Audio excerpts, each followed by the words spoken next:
Hello children. So today we will learn about the heterotrophic mode of nutrition. Okay. So in this clipping, let me show you.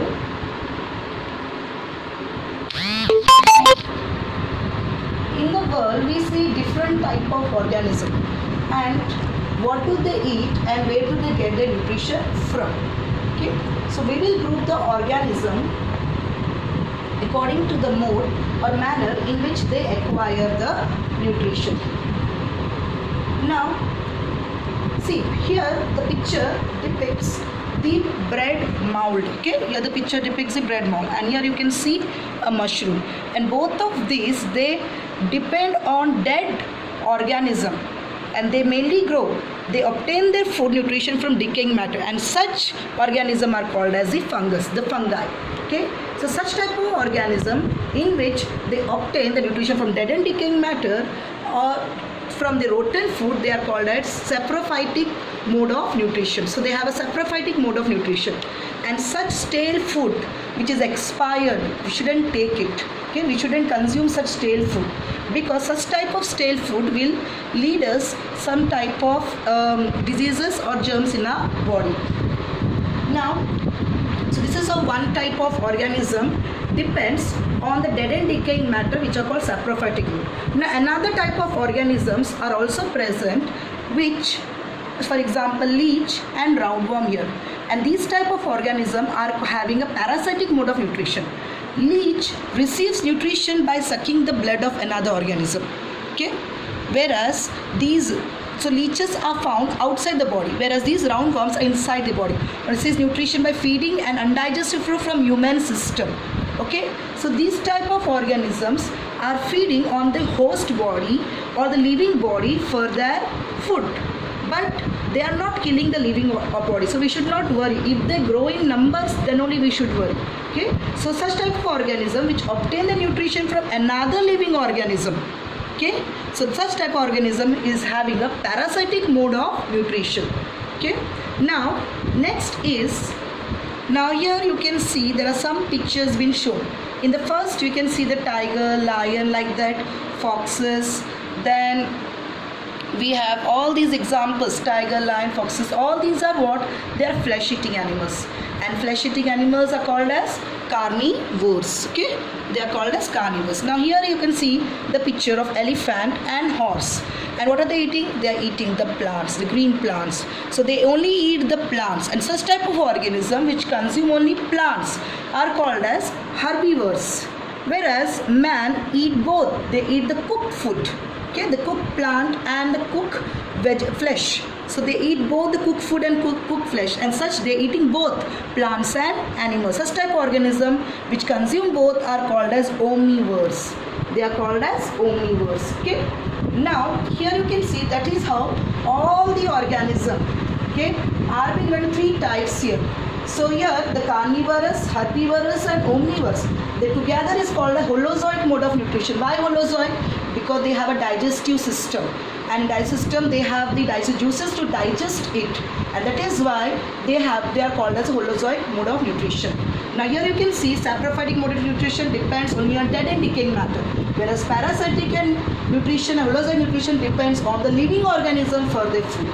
Okay, now such type mode of nutrition, these three types of mode of nutrition which you see is called as heterotrophic mode of nutrition, and the organism is called as a heterotrophs. So I hope you have understood these three types of heterotrophic mode of nutrition, that is saprophytic, which obtain the nutrition from decaying matter, parasitic, which obtain the nutrition from another living organism, and holozoic means carnivorous, which eat flesh eaters, then herbivores, plant eaters, and omnivores, which eat both plants and animals, and holozoic means which has a digestive system to digest the food.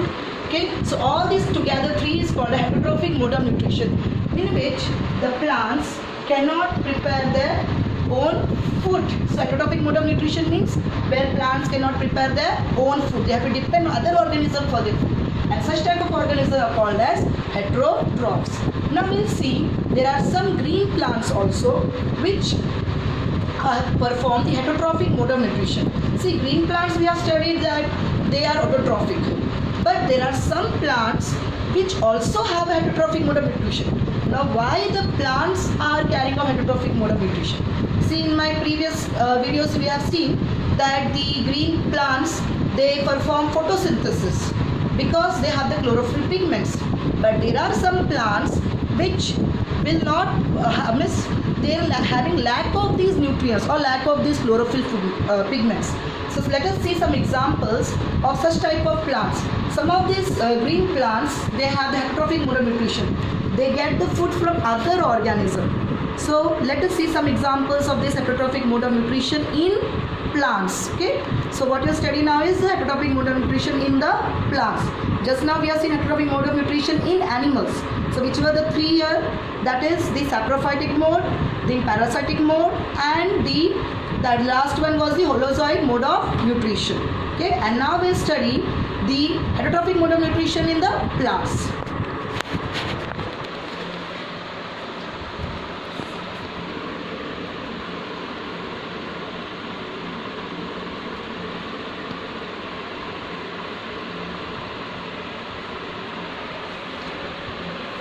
Now let us see here.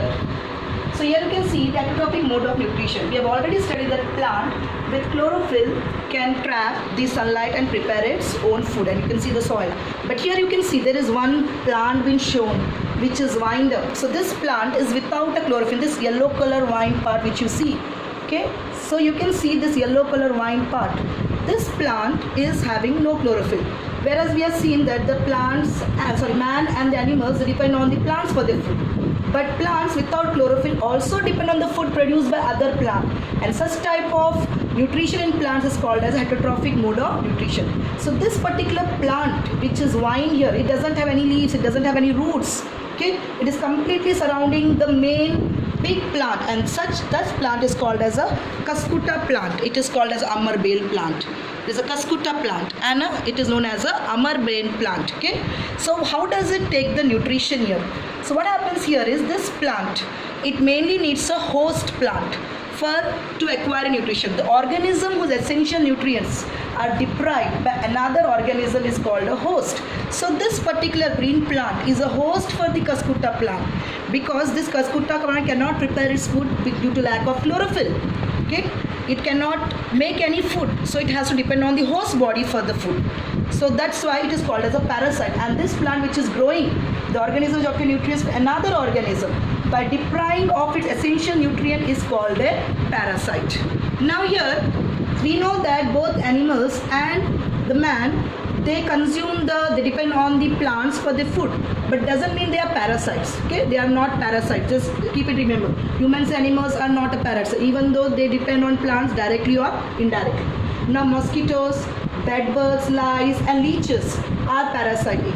So in my previous clipping also I have showed you that parasites they depend on the host body for the food. Now here you can see there are few plants which are. Now here you can see there are some green plants. Okay, this is a Venus flytrap and this is a Drosera plant. So some green plants are unable to obtain all the nutrients required to prepare the food from the soil or the surrounding, and these plants develop features which help them to survive. Okay, so here you can see there are some plants, some green plants which according to the environment they have some nutrients lacking in the soil, and because of which they have modified themselves to depend on the food from the surroundings. They trap the insects, they eat the insect, and such plants which eat insects are called as insectivorous plants. Plants which trap and feed on other organisms are called as insectivorous plants. So one such example is the pitcher plant, or you can say the Nepenthes plants. You can see the leaf base.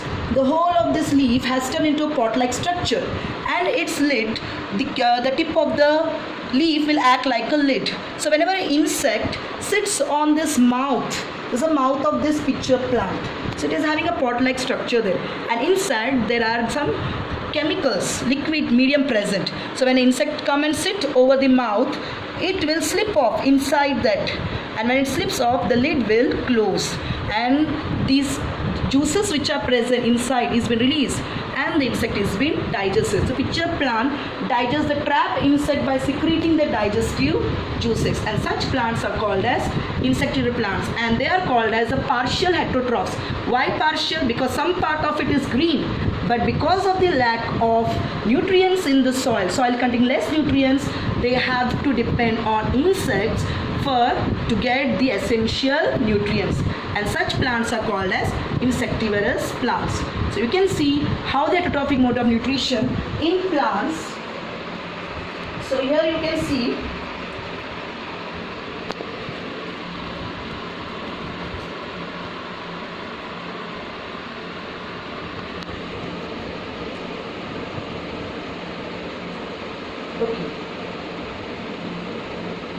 Now here I'll show you one more video or one more clipping where you can see the Cuscuta plant is completely covering a main plant over here. You can see here how this Cuscuta plant is covering the whole main plant. Once it start growing, it will kill the host plant because it will consume all the food needed by that plant. Okay, and see here how does it mainly takes. It doesn't have any leaves and it doesn't have any root system. Okay, it is completely lack of chlorophyll. You can see here. See, this is how. Just have a close look at it. It lacks the chlorophyll in it, and it is winding up the whole of the host plant here. And how does it take the food? It has a part which is called as the hostoria. Okay, I'll show you the part here. Okay, here you can see how it has wind up this stem, and that stem wherever it get winds up, these are the hostoria, this grown part over here. Okay, this small, and this hostoria will pierce into the stem. They will send this hostoria into deep into the stem. See here, these are the hostoria. Okay, and these hostoria will pierce wherever they are getting attached. It will go deep inside the stem, and they will suck all the essential nutrients from the xylem and the phloem vessels. So you can see this is the hostoria. Okay, this is the outer part which has been grown. This is how the Cuscuta plant. This is a plant actually which is deprived of chlorophyll, and that's why they take the food from the other green plants. And once it start growing on it, it will start growing in length, covering the whole plant. And all the food which is made by that main plant, you'll see here how the main plant is dying now. See here. So the main plant, all that food is being taken up by this Cuscuta, and slowly the host plant will completely dry up in this manner, and it will be killed. Okay, this is how the Cuscuta plant survives. Okay, so it is having a parasitic mode of nutrition. This Cuscuta plant show which mode of nutrition? Parasitic. In the other examples, we have seen the insectivorous plants where it is partial heterotrophs. Okay, so where we are studying it is partial. Let me show you two more clippings here of the insectivorous plants.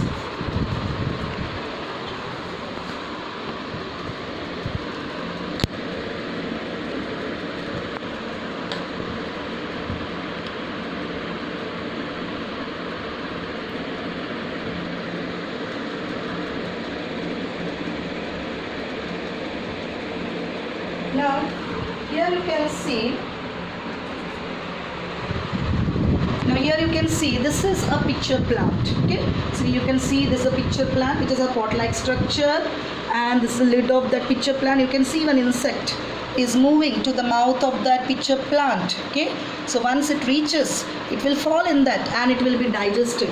So here you can see this clipping here. See how this fly is moving to that, and see now. So it has reached to the mouth of that pitcher plant. Okay, so this plant is insectivorous.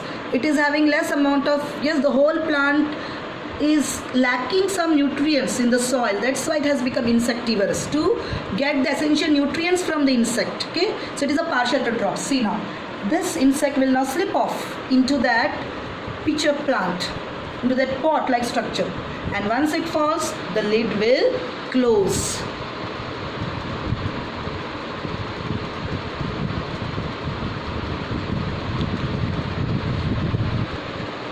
See now, it has fallen. Okay, and now slowly the lid will start closing. Okay,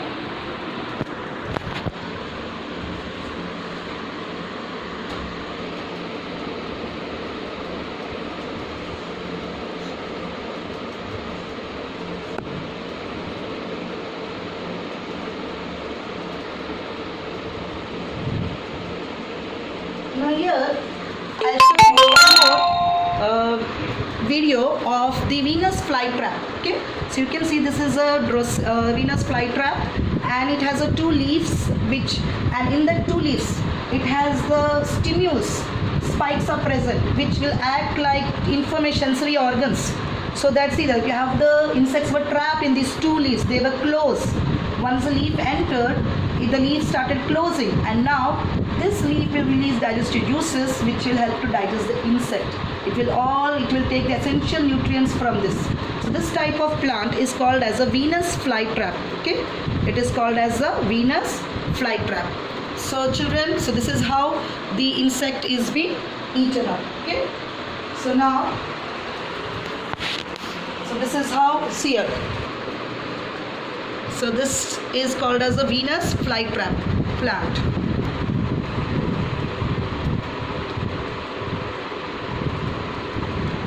See, even though it is green, because it lacks some nutrients, it has to depend on the insects for the food.